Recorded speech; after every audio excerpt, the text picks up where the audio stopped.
It's a safe bet when summer arrives that you're going to have, well, the afternoon storms. It's also a safe bet in the automotive world. You've probably seen one of these. Hey, welcome to this edition of Road Warrior. I'm your host, Grant Roberson. Now behind me is the 2019 Toyota RAV4. And I'm not necessarily saying you've seen this, but you've definitely seen small sport utilities and crossover vehicles. Small sport utilities have come a long way, and this is something I've talked about most recently, well, over the last year. It just seems like every third vehicle is something other than a crossover. Everything I'm test driving, pretty much this. Now, some manufacturers are pretty much getting rid of almost everything that's not a sport utility. And why? Well, they're just so versatile. Now, I dare say that this week, you might actually think this exterior color is attractive. And I'd say 90% of you watching actually kind of dig it. That was the trend out on the open road. Everywhere I go, people would just kind of nod at it and say, I do like that color. Is it gray? Is it blue? Well, somewhere in between. Also, they like this car, the Toyota RAV4, mainly because, well, it's just kind of cool looking. Also, it's not just so crossover, it's not so sport utility. The RAV4, I'd say, has definitely grown up. The way you can see that is pretty much get behind any previous version of the RAV4, and all of those owners tend to marvel at what you're driving. It's just advanced. It's gotten a little bit beefier, a little bit cooler, and well, we're just getting away from the geekish kind of crossover, well, weirdness to something a little bit more sleek. Now, what I like here on the RAV4, well, it's gone somewhat chiseled, but not too far. You're not going to see much curvaceousness at all. I basically couldn't find a single curve or line on this vehicle. Just nice soft edges. Now, with this particular color, what I like is it's a little subdued. The hard lines just aren't, well, that pronounced. Nice midline here, but what you'll see is another one here.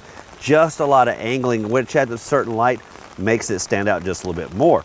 Of course, lower fascia all the way around, but I like the fact that they make subtle changes, basically separating it here instead of the connectivity we see on some of the competition. Now, body color is everywhere, and what I like again with this subdued look, it's not white or red or traditional. It's just kind of a nice, well, pastel-y, if you want to say that. Even for me, well, it fit my kind of build. Now, what you also see, black accents, just a hint of chrome, and just the subtlety once again. Does the chrome wrap all the way around? No, the black accent couples nicely with it. Again, just a blending of the finer details that separates this model from some of the competition. So how does the RAV4 measure up? Well, pretty much about 181 inches overall. Wheelbase not too bad at about 106. As for width, well, it's going to be just over 6 feet wide and just about 5.5 feet tall. Good numbers that typically small sport utility owners are looking for. But one thing they want to do is, well, advance away from a sedan and into a sport ute, hence the old idea of crossing over. And the big number I look at is ground clearance. This one fairly substantial, around about 8.4 inches. Couple that nicely with the all-wheel drive, and that pretty much means this vehicle can actually go off the beaten path. Guerrilla warfare could be scaled down on a scaled down vehicle, but not here on the RAV4. That compared to some of the competition that has more of a nosing effect, basically coming up from the bottom and the top, barely leaving anything left over. Here on the RAV4, a little more blunt force trauma. What you're going to see is a very straight up and down effect. Again, black inserts on this particular model, body color all the way around, even a little bit lower fascia flare a little bit on the outside. But as you sweep around, headlights are the talk, the new game in town. Very stylized, very menacing, sweeping around headlights.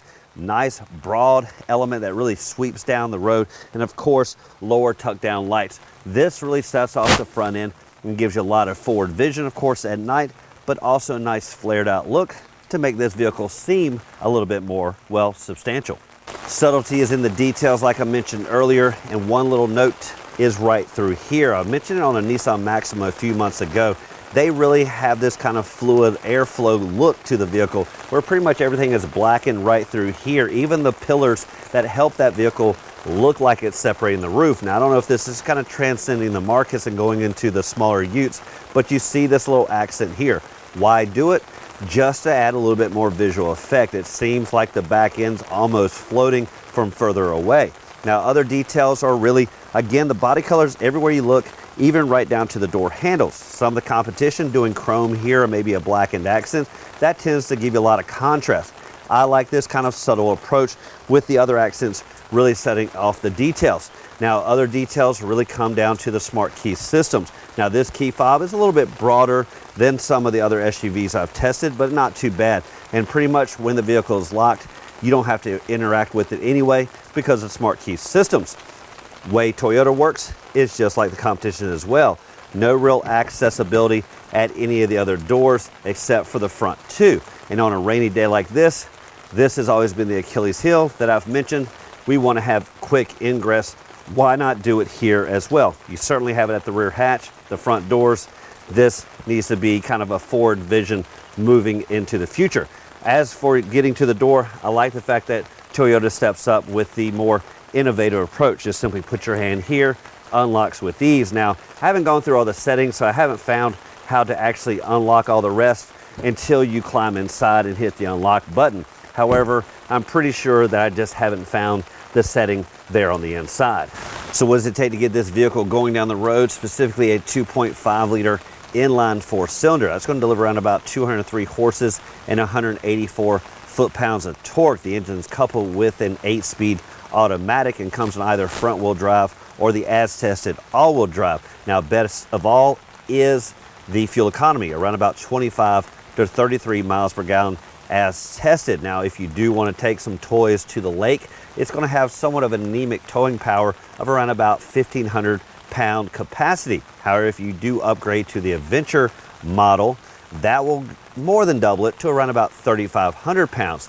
Certainly getting up to the bigger boy toys that this vehicle can handle.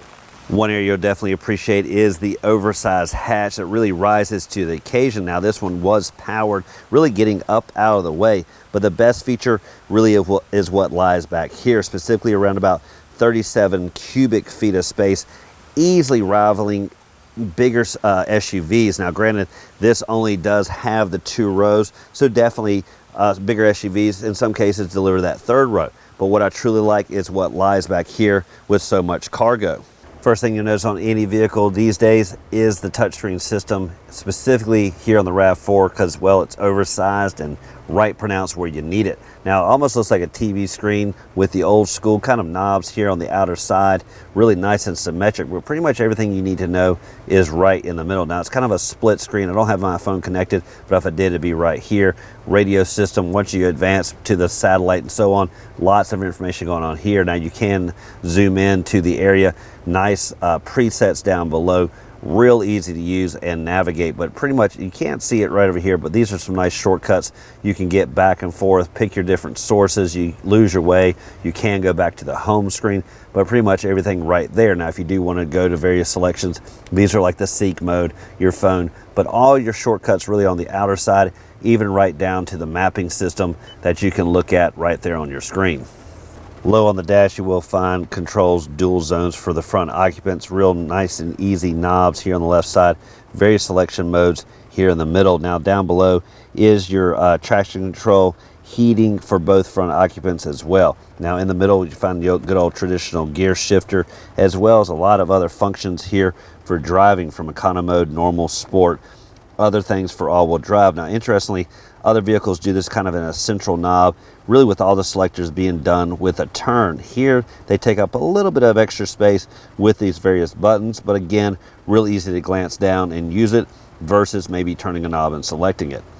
Between the front occupants, you will find this center console, nice elbow support inside, fairly deep storage area, and 2 connectivities in USB. Now, interestingly, I don't see any passages on the outer side to allow cables to come out, so you can connect your phone and have them outside of this area. So this seems to be kind of a sealed off center console. Gauge cluster seems straightforward with the analog tach and speedometer, but right in the middle really is where everything is headed. Nice digital readout for your speed, but tons of other information you can scroll through as you use the controls there on the steering. Now, as you come back to the steering, you will find your cruise control on the right side.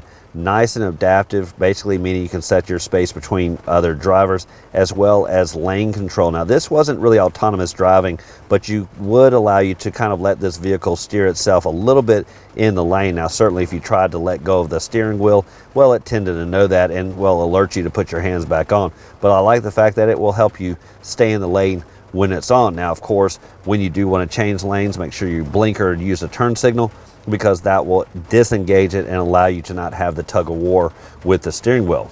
Now judge for this edition of Road Warrior and a test drive behind the wheel of the 2019 Toyota RAV4 XLE Edition all-wheel drive with a spectacular color that I really was fond of, not to mention pretty much everyone that came in contact with this vehicle, especially the previous generation of RAV4 owners that are looking to this for potential upgrades. Now what I truly liked again was the extra cargo back here that just seemed above and beyond what I expected. The decent power plant, that does give you a little bit of, well, squeal when you do stomp on the gas, but it will get you down the road. But best of all was really the overall comfort, just really rivaling any sedan, but again, giving you great ground clearance to make you and remind you that you're an SUV. Now as always, thank you for watching this edition of Road Warrior.